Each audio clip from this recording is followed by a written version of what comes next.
Good morning and welcome to BeefLink TV, your daily dose of industry information. This morning I'm joined by Paweł from our policy and compliance team. Thank you for joining us this morning. Good morning, Natalie. Good morning, everyone. Morning. So January is always a good month to review what lies ahead. Can you tell us a little bit more about what we should expect in 2025, especially where border policies are concerned? Yes, our focus on border policies, because there's obviously quite a lot that we can talk about, and I'm sure we will talk about a lot of things this year. Sure. But I'll try to talk about a few things that will sort of impact us in the very foreseeable future, and I'll put them in the order of importance rather than a chronological order in a way, because the first thing that I would like to talk about is the requirement for safety and security declarations. Sure. Which will come into place from the 31st of January. So depending on when we actually air this video, it's not going to be long to wait for us. Sure. And I'm sure majority of our members would have attended our webinars, which we've organised together with HMRC, and hopefully you have all the information that you need if you want to do this, because one important thing is that safety and security declarations are the legal responsibility of the carrier. And the carrier is whoever controls the active means of transport. We've talked about it before, which we think will in real life impact road freight movements. So obviously the carrier is usually your haulier transport company, which, as we all know, is going to be quite difficult in a way for these businesses, because they don't usually understand the requirement. They usually haven't got access to the systems to launch entry summary declarations, which then means that it's very likely that the friendly customs agent or a freight forwarder involved in moving the goods, even though it's not their legal responsibility, will get involved and will be tasked with lodging an entry summary declaration. So this is really important, because if you want to do it as a freight forwarder, as a customs agent, if you want to lodge entry summary declarations, please make sure you understand the requirement. Sure. Please make sure you are prepared for that operationally, because we believe that the data exchange, data acquisition will be the biggest challenge. Right, You have to declare things like vehicle details, for example. You have to declare the countries of routing. Right. You have to have that, and there's timelines or there's deadlines that you have to abide by. So you need to make sure that you have all the information before an entry summary declaration needs to be lodged legally. Yeah.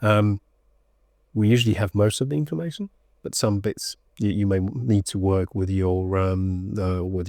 with the carrier, with the haulier, with whoever's moving the goods, and you're doing or you're lodging an entry summary declaration on their behalf. Sure. So that's safety and security declarations covered.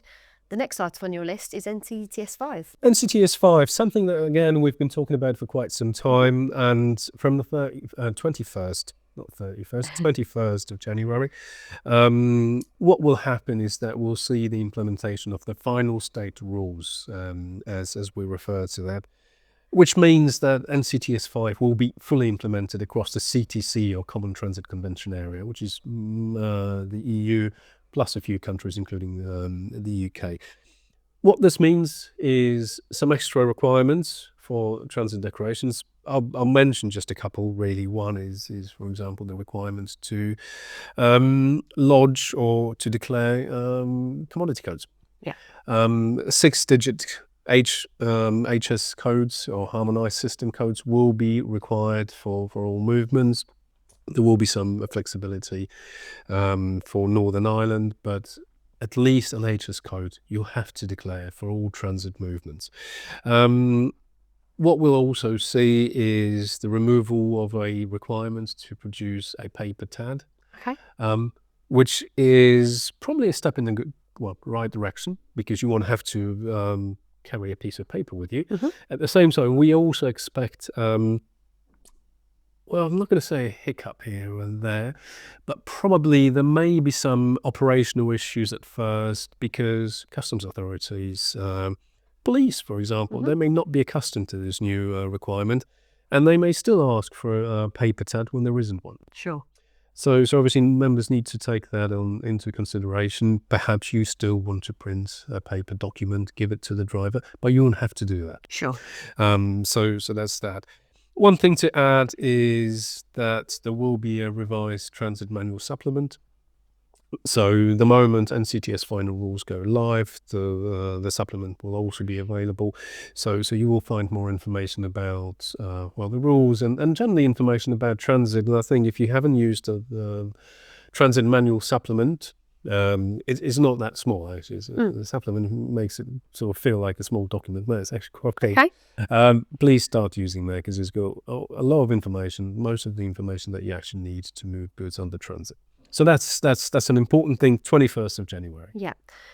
The next item on the list is free trade agreements and the EU reset. Yes, and I think this is where I will go into a bit of a free flow. I would probably say. So some of our members hopefully are aware that the TCA, the Trade and Cooperation Agreement between the UK and the EU, is going to be up for a review. That review has to be done by 2026, and we would expect that most of that review would be carried out throughout 2025. Sure.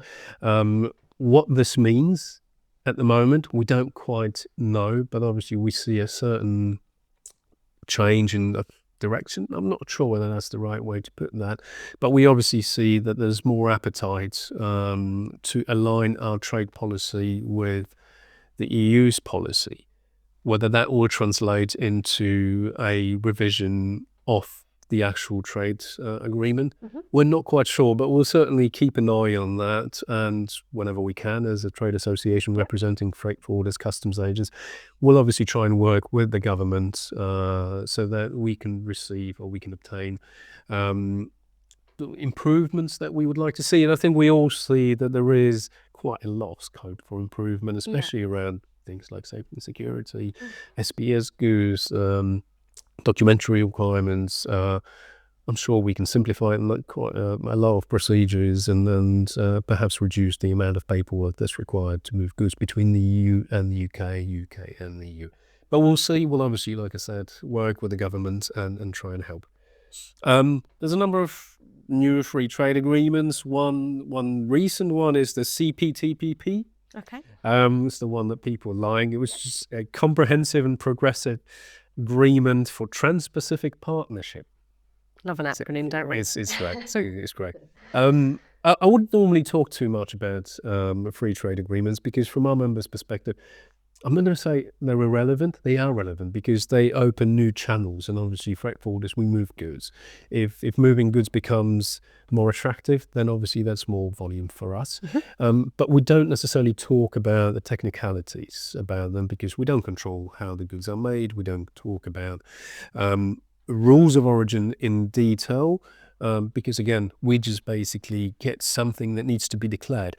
But we talk about proof of origin, for example, and that's something that our members are usually interested in, and we need to know how to declare preferential origin in the customs declaration. So again, BFA will organise at least one, if not more, webinar together with HMRC to talk about the technicalities of declaring preference, about differences between different free trade agreements, because sometimes you will find that, well, one country is covered by two trade agreements. So you have to make sure that you declare correct codes on your customs declaration, your CDS customs declaration. And obviously for that, you'd need to know under which agreement these goods are moved, which may be confusing sometimes, I guess. And obviously we'll try and help members understand that, working together with HMRC, which I think is probably the best and more reliable way of organising that. Of course. Is there anything else on your list, Paweł? Yeah, there's quite a lot, seriously. But obviously, I think we have to be careful about how much we can talk about. Of course. One thing I would probably say is that, well, I think 2025 is going to be our first year without Chief. So no Chief. No. You know, last year we were still talking about Chief, exports and everything else. This year we're not going to talk It's about all Chief. CDS. It's all CDA. Yeah. So if you want to sort of say goodbye to Chief, you had your chance a few months ago. Interestingly, I think it was last month that Chief was completely shut down. So no Chief. There we go. One big tick in the box. That's one that, and one thing I will obviously say is compliance. It's only been a few years in January, and we've already seen cases involving customs agents and freight forwarders who are a bit less than required careful. Right. Let's put it like that. And obviously that means they are now potentially liable to customs duties and so on and so forth. So compliance, the usual things, customs representation, evaluation, all these things which have a potential to impact on our members.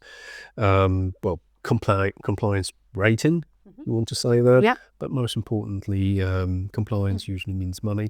We'll talk about these things because we cannot sort of stress enough the importance of compliance. And we'll be doing these representation again, and until when you see our faces, you'll say, "Oh, representation again." Yeah. But if that's the message that we want to send, we will do that.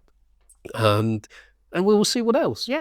I think it's very early in the year, but we've already got two Obviously lots to talk things. about.